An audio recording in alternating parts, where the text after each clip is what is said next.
So first let's discuss corona ಅಂದರೆ ಏನು. So corona ಅಂದರೆ ಇದು ಒಂದು ವೈರಲ್ ಡಿಸೀಸು. ಈ ಕೊರೋನಾ ವೈರಸ್ಸು ಇವತ್ತು ನಿನ್ನೆ ಬಂದಿರೋ ವೈರಸ್ ಅಲ್ಲ, ಹಲವಾರು ವರ್ಷಗಳಿಂದ ಇರೋ ವೈರಸ್ಸು. ಆದರೆ ಈಗ ಇದು ಮ್ಯೂಟೇಟ್ ಆಗಿಬಿಟ್ಟು ಹರಡಿದೆ. It's like spread. It's what we call it as a pandemic ಅಂತ ಹೇಳ್ತೀವಿ. So as we know as like other viral disease ಥರನೂ ಇದಕ್ಕೂ ಕೊರೋನಾ ಇದರಲ್ಲಿ ಇನ್ಫ್ಲೂಯೆನ್ಸಾ ಲೈಕ್ ಸಿಮ್ಟಮ್ಸ್ ಅಂತ ಹೇಳ್ತೀವಿ. ವೇರ್ ಎಲ್ಲಿ ಕೆಮ್ಮು, ಕಫ, ಗಂಟ್ಲು ಕೆರೆತ, ನೆಗಡಿ ಬರೋದು, ಉಸಿರಾಡೋ ತೊಂದರೆ, this are the most common symptoms what we find in corona. So ಈ ಸಿಮ್ಟಮ್ಸ್ ಈ ಥರ ನಾವು ಕಾಣಿಸಿಕೊಂಡಾಗ ನಮ್ಮಲ್ಲಿ ಈಗ ಈ ನಡುವೆ ಏನಕ್ಕಂದರೆ ಈ ನಗರದಲ್ಲಿ ಈಗ ಸ್ಪ್ರೆಡ್ ಜಾಸ್ತಿ ಆಗ್ತಿದೆ. ನಮ್ಮ ಸ್ನೇಹಿತರಲ್ಲಾಯಿತು, ನಮ್ಮ ಕುಟುಂಬದಲ್ಲಿ ನಮ್ಮ ಫ್ಯಾಮಿಲಿ ಮೆಂಬರ್ಸ್ದಲ್ಲಾಯಿತು, ಅಥವಾ ನಮ್ಮ ಸೊಸೈಟಿನಲ್ಲಾಯಿತು, ಈ ನಡುವೆ ನಾವು ಜಾಸ್ತಿ ಕೇಳ್ತಾ ಇದ್ದೀವಿ ಕೊರೋನಾ ಬಗ್ಗೆ. So if we find these symptoms ನಾವು having cough, fever, sore throat and breathlessness, then what we need to do is we need to access to the health care facility. ಅಂದರೆ ನಾವು ಹತ್ತಿರ ಇರುವ ಯಾವುದಾದ್ರೂ ಹೆಲ್ತ್ ಕೇರ್ ಫೆಸಿಲಿಟಿಗೆ access ಮಾಡಬೇಕು.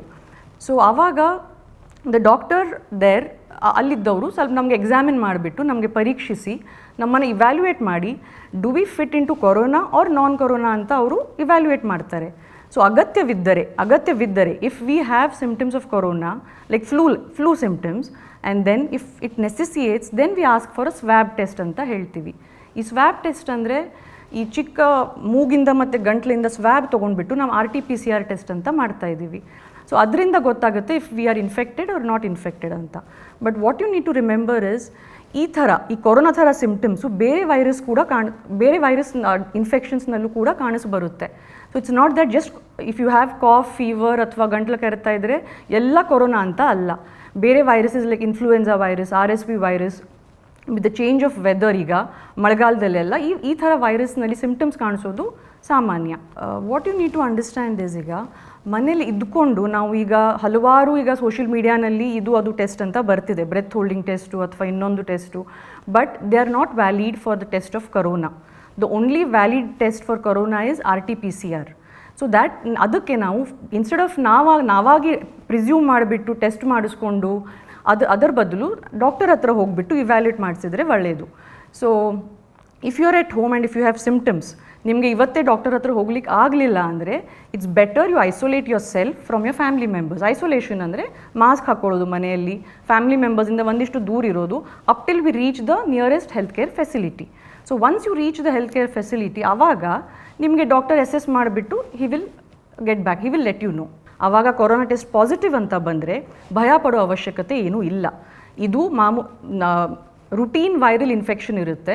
100ನಲ್ಲಿ at least 95 to 96% you have a cure rate. So you need not worry about it. So once test ಮಾಡಿಸಿದಾಗ positive ಅಂತ ಬಂದರೆ ಗವರ್ಮೆಂಟು ಗೈಡ್ಲೈನ್ಸ್ ಕೊಟ್ಟಿದೆ how to demarcate a patient. Is it like you are asymptomatic, mild, moderate, severe. Asymptomatic ಅಂದರೆ ಏನು? Symptoms ಇರಲ್ಲ. Asymptomatic ಅಂದರೆ symptoms ಇರಲ್ಲ, ಆದರೆ ಟೆಸ್ಟ್ನಲ್ಲಿ ಪಾಸಿಟಿವ್ ಬಂದಿರುತ್ತೆ. ಬಟ್ ವೆರಾಸ್ ಮೈಲ್ಡ್ ಸಿಮ್ಟಮ್ಸ್ ಲೈಕ್ ನಾವು ಅಪ್ಪರ್ ರೆಸ್ಪಿರೇಟರಿ ಟ್ರ್ಯಾಕ್ಟ್ ಇನ್ಫೆಕ್ಷನ್ ಅಂತ ಏನು ಹೇಳ್ತೀವಲ್ಲ, ಸೋರ್ ಥ್ರೋಟು, ಫ್ಲೂ, ಮೈಕೈ ನೋವು ಅದೆಲ್ಲ ಇರುತ್ತೆ. ಮಾಡ್ರೇಟ್ ಮತ್ತು ಸಿವಿಯರ್ನಲ್ಲಿ ಒಂದಿಷ್ಟು pneumonia, lung involvement, oxygen levels ಕಡಿಮೆ ಆಗೋದು, ಉಸಿರಾಟಕ್ಕೆ ತೊಂದರೆ ಜಾಸ್ತಿ ಆಗೋದು, that is moderate and severe. So asymptomatic and mild ಕೇಸಸ್ನಲ್ಲಿ preferably they are advised to have an observation and hospital admission, what we call as COVID care centers anta heltivi. There they monitor the temperature, vitals.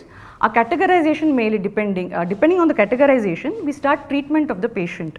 ಈಗ by chance asymptomatic ಮತ್ತು mild ಕೇಸಸ್ನಲ್ಲಿ mild patient ಇದ್ದರೆ ಅವನು ಗುಣಮುಖವಾಗಿ ವಾಪಸ್ ಮನೆಗೆ ಬರ್ತಾರೆ.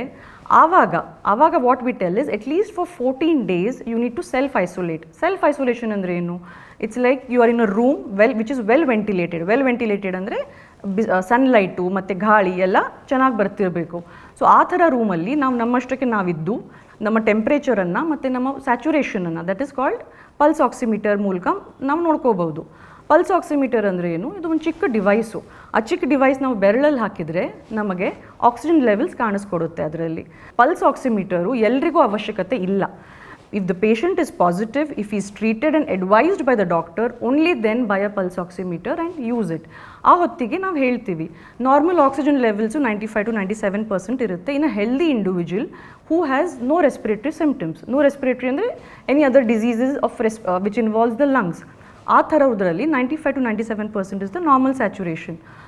ಈ ಥರ ಕೇಸಸ್ನಲ್ಲಿ we ask them to observe the temperature and the pulse the saturations at home and report it to the health care facility if there is any changes in that.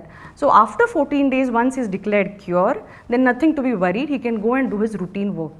So any fall in saturations or any changes in his symptoms, any increase in fever or increase in breathlessness, ಅಂದರೆ ಉಸಿರಾಡು ತೊಂದರೆ ಜಾಸ್ತಿ ಆಯಿತು ಅಥವಾ ಜ್ವರ ಜಾಸ್ತಿ ಆಯಿತು, ಹಾಸ್ಪಿಟಲ್ಗೆ ಬಂದಾದಮೇಲೆ discharge ಆದಮೇಲೆ ಆ ಥರ ಇದ್ದಾಗ ನಾವು ಮತ್ತೆ ರಿಪೋರ್ಟ್ ಮಾಡಬೇಕು. Reinfection is again study that is going on. ಯಾಕಂದರೆ ಈಗ 4-5 ತಿಂಗಳಿಂದ ಬಂದಿರೋ ವೈರಸ್ ಇದು. ಸೊ ಎಷ್ಟು ಜನದಲ್ಲಿ ರೀಇನ್ಫೆಕ್ಷನ್ ಆಗ್ತಿದೆ ಆ ಪರ್ಸೆಂಟೇಜ್ ಹೇಳೋದು ಕಷ್ಟ. So once the doctor says the doctor assesses his symptoms. So if is better, if it doesn't need any retesting or if ಈ symptoms have not worsened, then reinfection chances ತುಂಬ ಕಡಿಮೆ ಇದೆ. ಈಗ ನಾನು ಅದು ಅವಾಗ ಡಿಮಾರ್ಕೇಷನ್ ಅಂತ ಹೇಳಿದೆ ಅಲ್ಲ, ಗವರ್ಮೆಂಟ್ ನಮ್ಮ ಗೈಡ್ಲೈನ್ಸ್ ಕೊಟ್ಟಿದೆ ಈ ಸಿಂಪ್ಟಮ್ಯಾಟಿಕ್, ಮೈಲ್ಡ್, ಮಾಡ್ರೇಟ್, ಸಿವಿಯರ್ ಅಂತ. ಅದರಲ್ಲಿ ಇನ್ನೊಂದು ಕ್ಯಾಟಗರಿಯಿಂದ ಹೈ ರಿಸ್ಕ್ ಪೇಷಂಟ್ಸ್ ಅಂತ. ಹೈ ರಿಸ್ಕ್ ಪೇಷಂಟ್ ಅಂದರೆ ಹಾರ್ಟ್ ತೊಂದರೆ ಇದ್ದವರು, ಕಿಡ್ನಿ ತೊಂದರೆ ಇದ್ದವರು, ಅಥವಾ ಇಮ್ಯುನೋಸಪ್ರೆಸ್ಡ್ ಕೇಸು, HIV, ಕ್ಯಾನ್ಸರು, ಈ ಥರ ರೋಗ ಎಲ್ಲ ಇದ್ದವರು ಸ್ವಲ್ಪ ಜಾಸ್ತಿ ಕಾಳಜಿ ತೊಗೋಬೇಕಾಗುತ್ತೆ. If any symptoms, the best thing what I would suggest you for such high risk patient is to report it to the nearest COVID care center. Retesting is, as of now, the government guidelines says it's not advisable anta. Once you test the patient for COVID-19 positive bandre, treatment ಎಲ್ಲ ಆಗಿ ಗುಣಮುಖ ಆಗಿ he goes back home, he's cured and he goes back home, we are not asking for retesting because ಆ test ಮಾಡಿಸಿದಾಗ dead bacilli ಕೂಡ ಬರಬಹುದು. ಆ dead bacilli, ಆ ಡೆಡ್ ವೈರಸ್ ನಮಗೆ ಕಾಣಿಸ್ಕೊಡುತ್ತೆ ಟೆಸ್ಟಲ್ಲಿ, but it might not be alive and it might not cause infection. So as of now we are not advise retesting for all the patients. So ನಾವೇನು ಜ್ಞಾಪಕ ಇಟ್ಕೋಬೇಕಂದ್ರೆ 3 ಪಾಯಿಂಟ್ಸು SMS ಅಂತ ಹೇಳ್ತೀವಿ. First is sanitisation, M is for mask, and then it is for social distancing. Sanitisation, frequent hand washing, ಆಚೆ ಹೋದಾಗ, ಆಚೆಯಿಂದ ಬಂದಾಗ, ಮನೆಯಲ್ಲಿ ಏನಾದರೂ ಮುಟ್ಟಿದಾಗ ಫ್ರೀಕ್ವೆಂಟ್ ಹ್ಯಾಂಡ್ ವಾಷಿಂಗ್ ಇರಲಿ. M ಅಂದರೆ mask. Mask, how do you wear a mask? ಈ ನಾರ್ಮಲ್ ಪಬ್ಲಿಕ್ ನಮಗೆಲ್ರಿಗೂ, ನಾವು ಯಾರು ಆಚೆ ಹೋಗ್ತೀವಿ ಅವ್ರಿಗೆಲ್ರಿಗೂ ಕ್ಲಾತ್ ಮಾಸ್ಕ್ ಸಾಕು.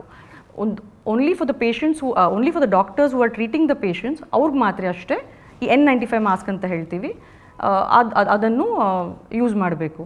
So how do you use a mask? ನಾವು ಮಾಸ್ಕ್ ಹಾಕೋ ಹೊತ್ತಿಗೆ ಆ ಸರ್ಫೇಸ್ ಮುಟ್ಟದೆ ಆ ಸ್ಟ್ರಿಂಗ್ಸನ್ನು ಮುಟ್ಟಿಬಿಟ್ಟು ಕಿವಿಯಲ್ಲಿ ಸಿಗಿಸ್ಕೊಳ್ಳಿ, ಇಲ್ಲಾಂದರೆ ಕಟ್ಟೋದಿರುತ್ತೆ. ಸೊ ಆ ಹೊತ್ತಿಗೆ ನೀವು ಯಾರಾದರೂ, ಇಲ್ಲ ನೀವು ಮಾಸ್ಕ್ ಹಾಕೊಂಡು ಹೊರಟಿರ್ತೀರ, ಯಾರಾದರೂ ನಿಮಗೆ ಭೇಟಿಯಾದರೆ ಅಲ್ಲಿ, ಆವಾಗ ನೀವು ಮಾಸ್ಕನ್ನು ಪದೇ ಪದೇ ತೆಗೆಯೋದು, ಮಾತಾಡೋದು, ಅಥವಾ ಮೂಗು ಕೆಳಗಡೆ ತೆಗೆಯೋದು, ಹತ್ತಿರ ಹಾಕೊಳ್ಳೋದು, ಅದನ್ನು ಅವಾಯ್ಡ್ ಮಾಡಿ. The next comes is social distancing. Lockdown ಟೈಮೆಲ್ಲ ನಾವು ಸೋಷಿಯಲ್ ಡಿಸ್ಟೆನ್ಸಿಂಗ್ ಫಾಲೋ ಮಾಡಿದ್ವಿ, ಈಗ ಸಂಖ್ಯೆ ಜಾಸ್ತಿ ಆಗ್ತಿದೆ. ಸೊ ಅದರಿಂದ I would advise avoid crowded places, any social gatherings. ಅನಿವಾರ್ಯ ಇದ್ದರೆ ಮಾತ್ರ ಅಷ್ಟೇ ಹೋಗಿ. ನೆಂಟರು ಮನೆಗೆ ಹೋಗೋದು ಅಥವಾ ಫಂಕ್ಷನ್ ಇದ್ದರೆ ಅದೆಲ್ಲ ಆದಷ್ಟು ಅವಾಯ್ಡ್ ಮಾಡಿ. ಆದಷ್ಟು ನಮ್ಮ ಮನೇಲಿದ್ದು ನಾವು ಸುರಕ್ಷತೆಯಿಂದ ನೋಡ್ಕೋಬೇಕು. ಈಗ ಕೊರೋನಾ ಇಲ್ದಿದ್ದವರು ಬೇರೆ ವೈರಸ್ ಕೂಡ ಇರ್ಬೋದು, ಬೇರೆ ಫ್ಲೂ ಹೇಳ್ದಂಗೆ ಇನ್ಫ್ಲೂಯೆನ್ಸಾ ಅಥವಾ any other viruses that cause respiratory diseases. ಆ ಥರ ಅಗತ್ಯ ಇದ್ದರೆ ಹಾಸ್ಪಿಟಲ್ನಲ್ಲಿ ಅಡ್ಮಿಟ್ ಮಾಡ್ತಾ ಇದ್ದಾರೆ. ಇಲ್ಲಾಂದರೆ ನಾವು ಮನೇಲಿ ಇದ್ಕೊಂಡು ನಾವು ಅದೇ ಸೇಮ್ ಹೋಮ್ ಐಸೋಲೇಷನ್ ಫಾಲೋ ಮಾಡ್ಕೋಬೇಕು. ಮನೇಲಿ ಮಾಸ್ಕ್ ಹಾಕ್ಕೊಂಡು, ಆದಷ್ಟು ಕೆಮ್ಮೆಲ್ಲ ನಾವು ಎಲ್ಬೋ ಕಾಫ್ ಅಂತ ಹೇಳ್ತೀವಿ, ಅನ್ನೆಸೆಸರಿ ಔಟಿಂಗ್ಸ್ ಎಲ್ಲ ಅವಾಯ್ಡ್ ಮಾಡಿಬಿಟ್ಟು take the treatment that is been given and go for a follow up. ಈ ಸಂದರ್ಭದಲ್ಲಿ ನಾವು ಕ್ಲೋಸ್ಡ್ ಕಾಂಟ್ಯಾಕ್ಟ್ ಅಂತ ಹೇಳ್ತೀವಿ. ಕ್ಲೋಸ್ ಕಾಂಟ್ಯಾಕ್ಟ್ ಅಂದರೆ ಈಗ ಯಾರಾದ್ರೂ ಈಗ ಕೋವಿಡ್ ಪಾಸಿಟಿವ್ ಪೇಷಂಟಿಗೆ ನನ್ನ ಕೋವಿಡ್ ಪಾಸಿಟಿವ್ ಆಗಿದೆ ಅಂದರೆ ನನ್ನ ಜೊತೆ ಕಾಂಟ್ಯಾಕ್ಟ್ ಇರೋರು, ಈಗ ಜಸ್ಟ್ ಸುಮ್ಮನೆ ಪಾಸ್ ಆದವ್ರಿಗೆಲ್ಲ ಕೋವಿಡ್ ಬರಲ್ಲ, ನನ್ನ ಜೊತೆ ಇದ್ದು 15 ನಿಮಿಷಕ್ಕಿಂತ ಜಾಸ್ತಿ ಟೈಮ್ ಸ್ಪೆಂಡ್ ಮಾಡಿಬಿಟ್ಟು distance, if they don't maintain a distance, so if they do not maintain a social distance, then there are chances of infection. ಆ ಹೊತ್ತಿಗೂ they are as to monitor. ಈ ಕೋವಿಡ್ ಪಾಸಿಟಿವ್ ಅಂತ ಬಂದ ತಕ್ಷಣವೇ we tend to monitor even their family members also. ಅವ್ರಿಗೇನಾದರೂ symptoms ಬಂದರೆ you reach the nearest health care centre. COVID-19ಗೆ ಭಯ ಪಡುವಂಥದ್ದೇನೂ ಇಲ್ಲ. It has been treated. ಎಷ್ಟು 95 to 96% of the patients are doing well. ಆದರೆ ಸಿವಿಯರ್ ಕೇಸಸ್ನಲ್ಲಿ ಸ್ವಲ್ಪ ತೊಂದರೆ ಆಗ್ತಿದೆ. The whole what we need to remember, ಈಗ ಅದೇ ನಾನು ಅವಾಗ ಹೋಮ್ ಐಸೋಲೇಷನ್ ಅಂತ ಏನು ಹೇಳಿದೆ, ಡಿಸ್ಚಾರ್ಜ್ ಆಗಿ ಮನೆಗೆ ಬಂದ ತಕ್ಷಣವೇ ಈ ಸೊಸೈಟಿಗೂ ತುಂಬ ಭಯ ಕೂತ್ಬಿಟ್ಟಿದೆ. ಯಾರು ಡಿಸ್ಚಾರ್ಜ್ ಆಗಿದ್ದ ಪೇಷಂಟ್ ಬಂದ ತಕ್ಷಣವೇ they are nobody is accepting him in the society. ಅದು ಮಾತ್ರ ಮಾಡಬೇಡಿ. Try to accept him and try to help them as possible from a distance, whatever you can. ಆದರೆ as a society we need to fight this disease. ಇದು ಬಂದು ಹೋಗುತ್ತೆ, agreed, that is there, but The whole purpose as a responsible citizen is we need to reduce the burden for the healthcare as of now. ಈಗ healthcare is totally burdened with number of patients, ಎಲ್ಲರೂ ಬರ್ತಿದ್ದಾರೆ. So if we behave responsibly, hopefully we can help our healthcare workers.